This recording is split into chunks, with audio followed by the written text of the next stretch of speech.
Olá, está começando a Granja na TV. Eu sou Thaís Dávila e essa é a sua conexão diária com o agronegócio.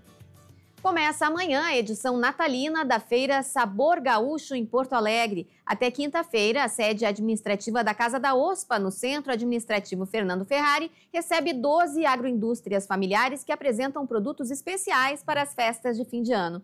A feira acontece das 8h30 da manhã até às 7 horas da noite e é uma iniciativa da Emater em parceria com a Secretaria de Desenvolvimento Rural. E seguindo os balanços e avaliações de fim de ano, aconteceu nesta segunda-feira a coletiva de imprensa da Federação da Agricultura do Rio Grande do Sul. Os dirigentes da Farsul apresentaram o balanço de 2024 e as perspectivas para 2025. Eu estive lá e mostro para vocês como foi.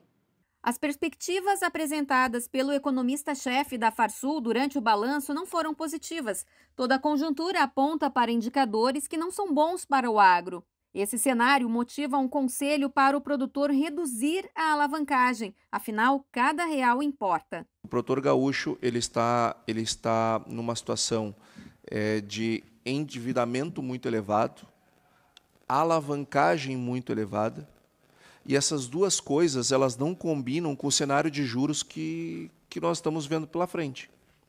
Então, inclusive, nós temos recomendado aos produtores, da maneira do possível, é claro, né, que peguem o mínimo de recursos que for possível, o que for possível, claro.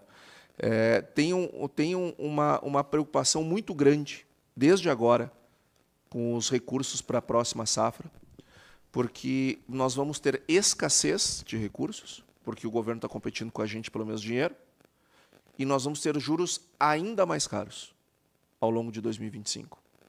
Então, o cuidado na hora de pensar em investimentos ou qualquer coisa, ele passa a ser maior ainda, e nós estamos bastante preocupados com essa dobradinha. Alto endividamento com alta alavancagem.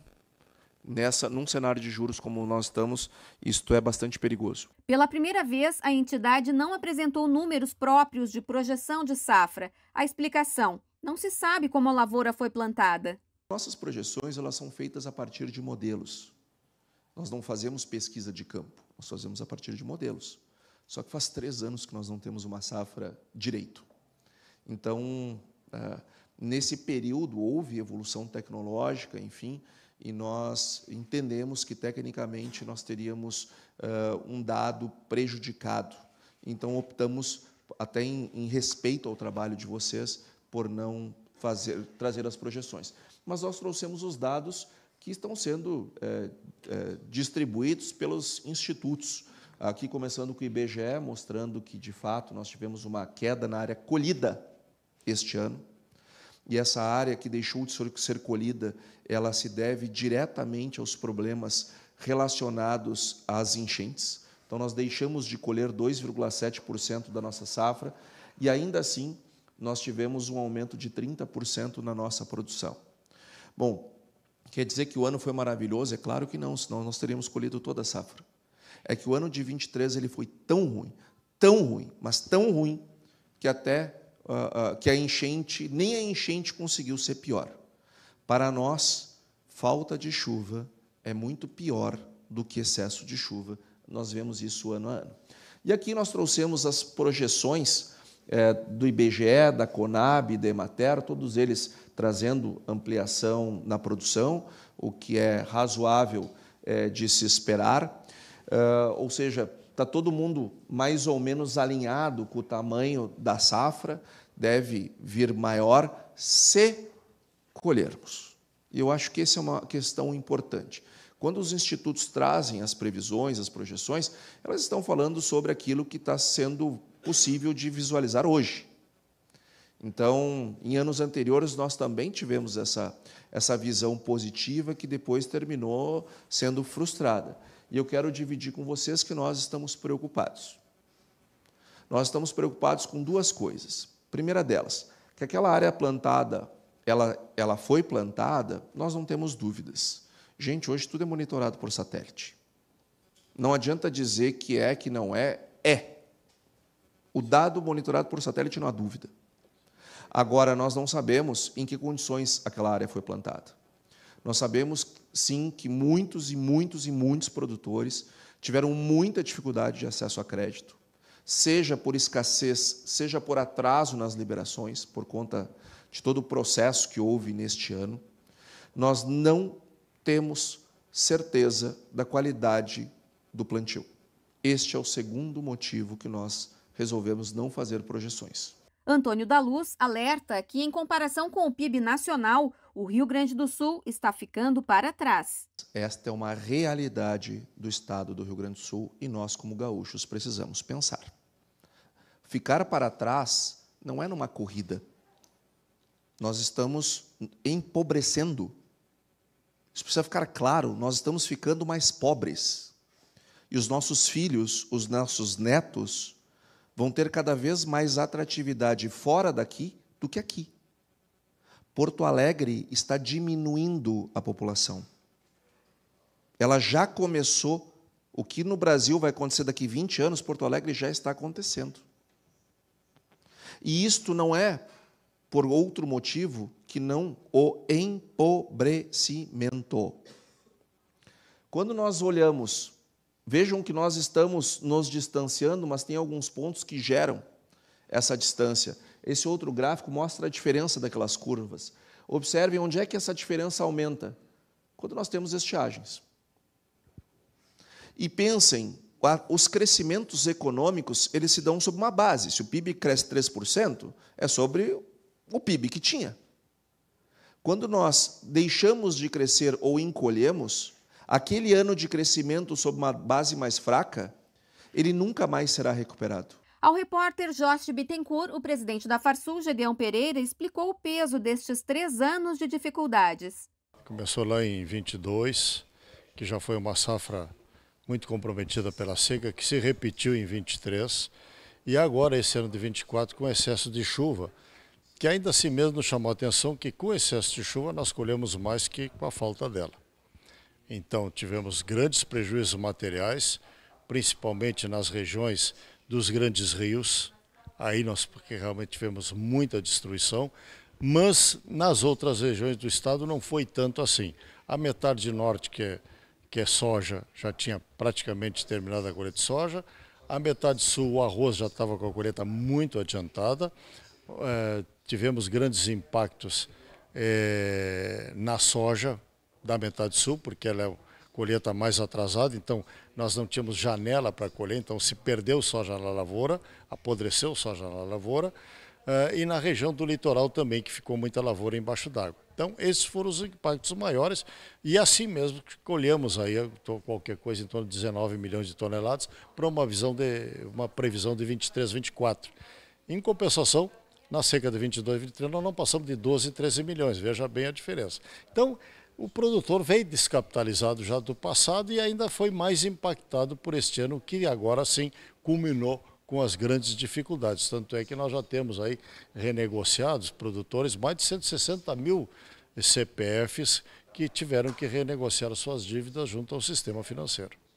Até foi falado aqui que um dos principais problemas para o setor até mesmo não é a abundância de chuva, mas sim a falta de chuva, né? Sem dúvida nenhuma, porque se nós já tivéssemos equacionado o problema da falta de chuva, e nos parece até uma ironia, porque o estado do Rio Grande do Sul é um estado que chove aí de 1.600 a 2.000 milímetros por ano. Nós temos uma chuva muito mal distribuída. Então, o que nós temos proposto, e esta federação vem discutindo isso há muito tempo, é da necessidade de se fazer reservação de água e, a partir da reservação de água, fazermos a irrigação, a grande irrigação.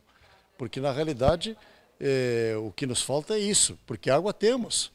Nós não podemos deixar e continuarmos cometendo o crime de deixar a água salgar. Quando tem países do mundo que dessalinizam a água para suas necessidades, nós cometemos o crime de deixar a água correr para o mar. E, evidentemente, que salgar a água, quando nós poderíamos reter apenas uma pequena parte dessa água, e com essa pequena parte retida em reservatórios, grandes reservatórios poderia ser, nós poderíamos, evidentemente, que equacionar o problema da seca com irrigação. E diante já desses primeiros boletins meteorológicos, pelo menos para a primeira parte de 2025, janeiro, início do ano, a Farsul, inclusive, não fez ainda uma projeção da safra de 2025, porque ainda não é possível, então, prever isso. Não, porque realmente, nesse passado recente que nós prevemos grandes safras, o fator climático, que esse é praticamente imprevisível, nos tirou fora desse eixo. Né? Então, nós já não preferimos de fazer, olha, quanto é que vamos colher, não sei. A previsão é que já a lavoura está praticamente, a semeadura já está indo para o final da soja, o arroz já está semeado, a lavoura de milho idem. Então, na realidade, temos um cenário que, se o clima for favorável, poderemos ter uma bela safra, sem dúvida nenhuma. Não sabemos ainda o nível de tecnologia que está sendo usado, a quantidade de insumos que o produtor está conseguindo usar ou não. Isso é algo que é praticamente incomensurável. Mas se as coisas conspirarem a favor, nós poderemos ainda ter uma belíssima safra este ano de 2025. Já projetando o próximo ano, presidente, por parte até mesmo da Farsul, né, qual será o foco, qual vai ser o foco da federação para ter uma safra positiva no ano que vem? Nós podemos interferir muito pouco, a não ser nas negociações que temos feito, viemos fazendo paulatinamente, e ainda teremos que trabalhar ainda no ano de 2025 para melhorar o perfil do endividamento, porque nós sabemos que a Selic está aumentando. Tem mais 2 promessas de mais 2 pontos de Selic aí pela frente, o que torna o custo do dinheiro muito caro e vai trazer muita dificuldade aos produtores. Mas nós vamos seguir trabalhando no ano de 2025 para um alongamento da perfil da dívida desse produtor, para que ele possa ter a chance de colher e ir pagando seus compromissos. Agora nós precisamos de prazos mais dilatados, porque os que se conseguiu, na grande maioria, hoje com o sistema financeiro, foram prazos de até 5 anos. Então isso aí me parece insuficiente. Mas, de qualquer maneira, foi o possível e se conseguiu agora. Nós vamos tentar espichar. No próximo ano que vem, vamos entrar em tratativas para melhorar esse perfil. Durante a entrevista coletiva, o presidente da Farsul elogiou o empenho do ministro da Agricultura em relação à ajuda ao Rio Grande do Sul. Mas eu questionei o que pode ser feito em outro ponto, a Conab. O senhor fez agora um elogio aí ao empenho do ministro Carlos Fávaro, mas tem um ponto que está pegando bastante, machucando o produtor gaúcho, especialmente de arroz, que é a Conab, que não está com o Ministério da Agricultura. O que a Farsul pode fazer e que medida e interlocução para contribuir nesse segmento, uma vez que a Federarroz também está bastante empenhada nesse sentido? Eu falei que sim, que o nosso relacionamento com o Ministério da Agricultura é bom. Cada vez que ligamos ao ministro Fávaro, somos atendidos. E justiça seja feita. Lá no início dessa encrenca toda da inundação, o ministro nos ligou para saber o que o Rio Grande do Sul precisava. Então, temos que colocar as coisas no seu devido lugar. Nós tivemos uma dificuldade muito grande quanto à importação de arroz, que, embora fosse da Conab, do MDA, não do Ministério da Agricultura, o ministro Fávaro encampou aquela história. E por muita pressão do presidente da República, que queria ter arroz barato de R$4, conforme o Antônio disse, na gôndola do supermercado, que nos parecia que simplesmente ia destruir a ourizicultura do Rio Grande, como destruiria. Sem dúvida nenhuma. A esse preço e a esse volume, nós hoje não teríamos plantado arroz. Quer dizer, o grande prejudicado dessa história toda seria o povo brasileiro. Quando a Farsul se colocou veementemente contra o Ministério da Agricultura, colocamos e comprovamos isso por dados e números, tivemos muita dificuldade, sim, sem dúvida nenhuma, e, no fim, a história nos deu razão, porque hoje o preço está mais baixo ao produtor e o arroz não faltou nunca na gôndola. E agora entrou novamente a Conab com leilões de arroz, que nós não estamos ainda entendendo, porque o preço do mercado está R$100 e a Conab está querendo pagar 85. Então, nós não estamos entendendo qual é esta jogada do ministro Paulo Teixeira, que não é do ministro Carlos Fávaro. E o nosso relacionamento com o MDA é muito complexo. A Granja na TV faz um rápido intervalo e, na volta, vamos falar sobre as exportações do Brasil em 24 e as projeções para o ano que vem. Até já!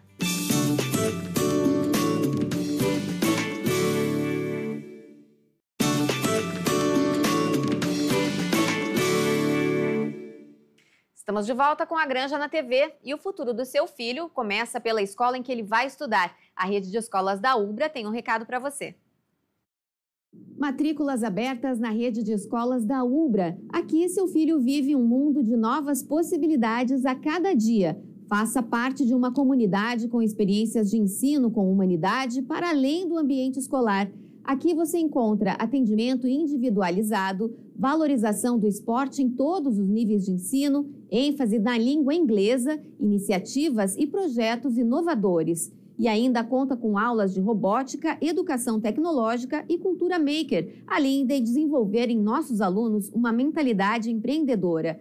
Tudo isso com preparação para vestibulares e Enem inserida no dia a dia, durante toda a jornada do aluno. Acesse ubra.br/escolas e agende sua visita agora mesmo. A nossa conversa sobre sustentabilidade com o diretor vice-presidente da Farsul, Domingos Velho Lopes, foi na coletiva da entidade. Vamos conferir.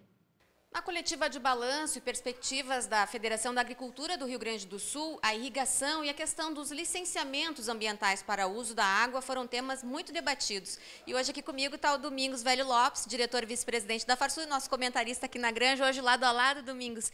Esse foi um tema muito discutido e que traz boas perspectivas aí para o Rio Grande do Sul. Primeiro, sempre bom estar na Granja na TV e falarmos um pouco contigo sobre a questão de sustentabilidade nesse dia importante, que foi a nossa coletiva de imprensa do ano de 2024 da Federação da Agricultura.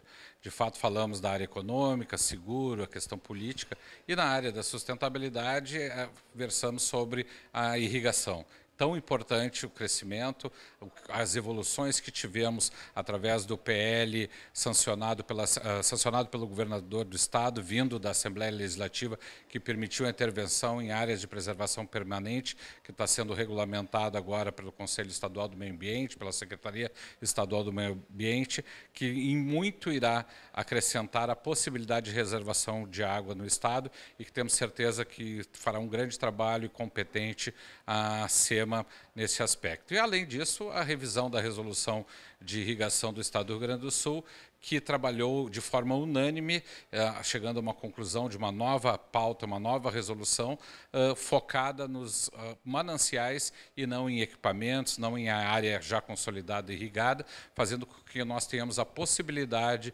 de retirada de licenciamentos sobre equipamentos, em especial o pivô central, e também a possibilidade para barramentos serem licenciados em lâminas de até 25 hectares no município, aumentando a possibilidade do número de licenciadores, não só do Estado, mas também do município, o que irá em muito incrementar a atividade de irrigação no Estado. Bom, esse olhar que está se vendo agora traz uma expectativa positiva aí para a irrigação no Rio Grande do Sul. Você trouxe números na coletiva de 3% somente de área irrigada na cultura da soja, por exemplo. Uma ampliação nesse percentual, qualquer que seja, já vai ajudar, e essa legislação nova, esse novo entendimento do poder público vai contribuir para isso, Domingos, em quanto tempo? Não há dúvida disso. Pegando o exemplo dos Estados Unidos, nós temos a informação do USDA de que com 20% da área irrigada na cultura de soja e milho, eles são responsáveis por 54% da produção. E o número mágico é aonde nós temos índices pluviométricos iguais aos do Rio Grande do Sul, que acontece em Nebraska e Arkansas, e nós também podemos utilizar a água subterrânea, que no Rio Grande do Sul é quase inexistente, projetos nesse aspecto. Nós chegamos a 2/4, até metade ou até 3/4 da área irrigada. Então, este é o objetivo em uma década e meio, nós chegarmos perto de 50% da área irrigada na cultura da soja e na cultura do milho, com segurança jurídica, sem perder o rigor ambiental e, mais do que isso, nas culturas de pequeno porte, como fruticultura, tabaco, hortifrutigranjeiros, essa nós temos a aspiração de chegar ao mesmo número do arroz irrigado, perto de 100% irrigado. Esse é o objetivo de uma sociedade que quer crescer com foco no desenvolvimento sustentável e, repito, sem perder 1 centímetro de rigor no licenciamento ambiental. E você citou uma coisa importante também, Domingos, que diz respeito a onde tem água, tem flora e tem fauna também, né? Não resta dúvida, onde a gente consegue reservar a água, e aí pode ser até uma pessoa leiga, uma pessoa com perfil urbano, sabe, tendo a presença de água, nós aumentamos a flora e a fauna. Esse é quem quer trabalhar essa pauta de forma científica e não ideológica. Esse é o foco da Federação da Agricultura e tem sido de forma muito madura o que as entidades, junto com o governo do Estado, Executivo, junto com a Assembleia Legislativa e até com os órgãos de controle, o Ministério Público Estadual, que tem feito um grande trabalho consensuando pautas neste item. Bom, Domingos, só para a gente encerrar, perspectivas para 2025 nessa área, né? A gente vai ter uma COP no Brasil, a gente tem outros temas tão importantes sendo debatidos aí na questão da sustentabilidade, que é o nosso foco aqui no programa, né? O que você espera aí para o próximo ano? Uma comunicação cada vez mais assertiva por parte do setor produtivo, levando a pauta do desenvolvimento sustentável aquilo que nós somos, uma potência agrícola, uma potência energética, uma potência ambiental, que seja a verdade dita ao mundo e, em especial, à sociedade brasileira. Esse vai ser o nosso foco para o ano 2025 e, principalmente, tirar a pauta política partidária do segmento ambiental, trazendo ele como ciência e, principalmente, tecnologia, que aí nós teremos um ganho para a sociedade como um todo. Obrigada, Domingos. Agora, um prazer te ter junto aqui ao meu lado e até o nosso próximo comentário. Com certeza, é sempre uma satisfação estar com a competente Thaís.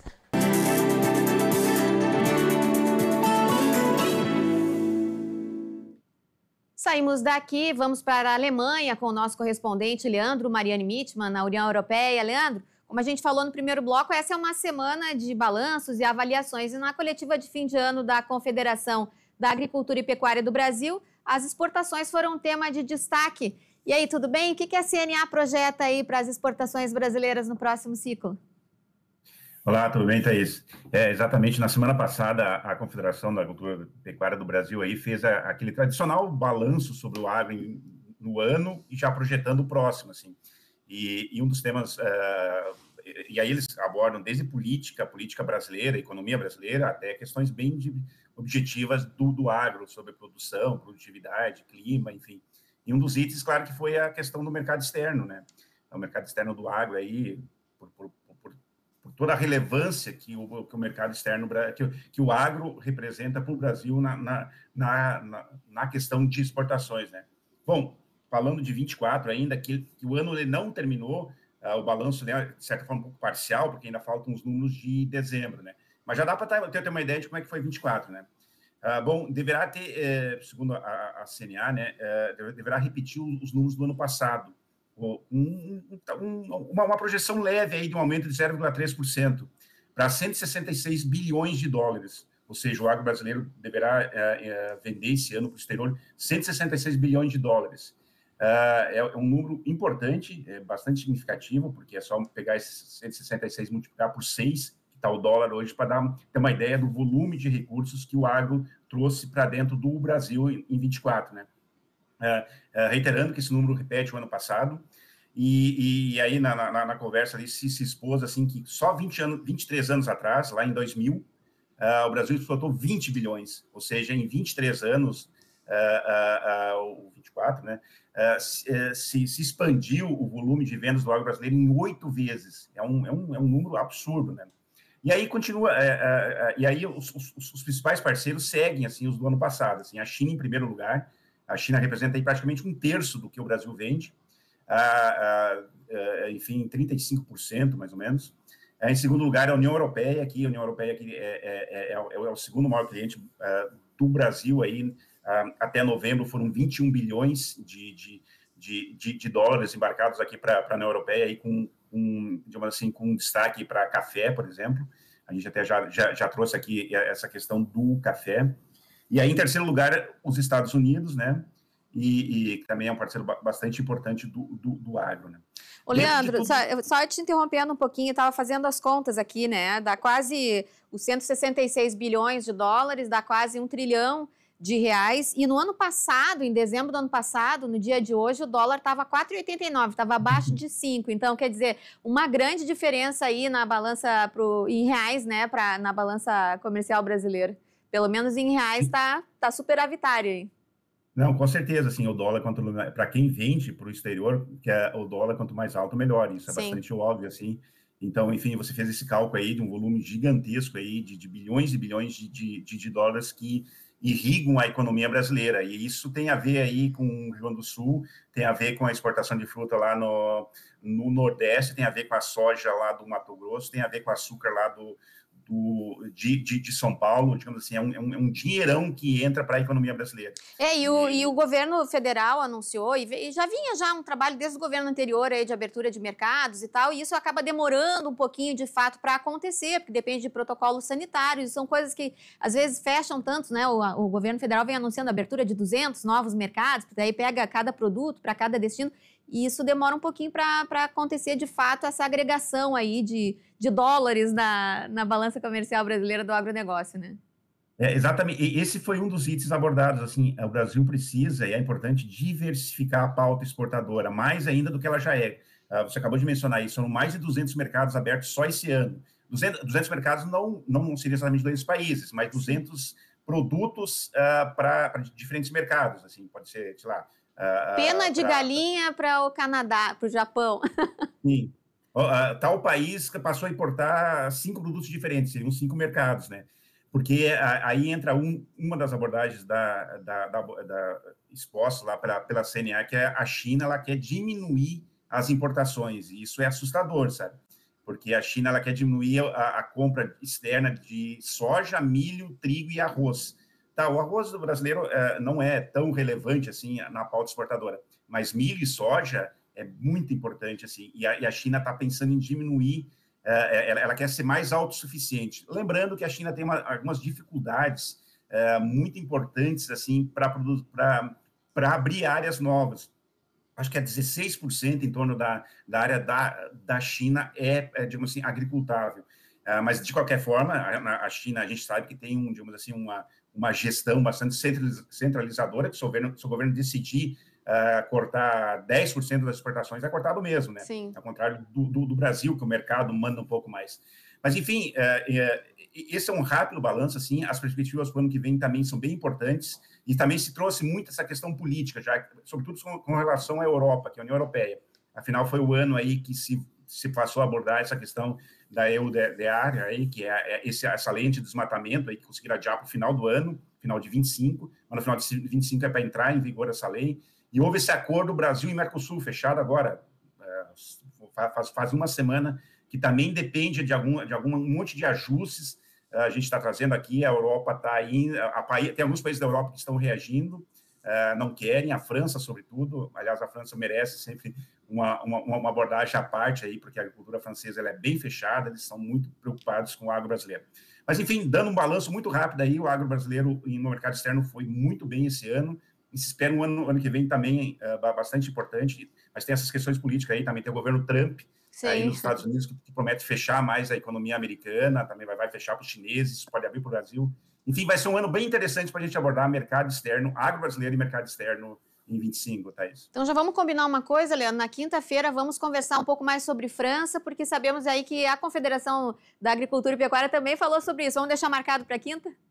Quinta-feira a gente vai abordar, vai ser uma abordagem bastante interessante aí sobre o protecionismo francês aí, em relação ao agro aí. Tá certo, Leandro. Obrigada e até lá. Até lá. A Granja na TV de hoje fica por aqui. Até amanhã.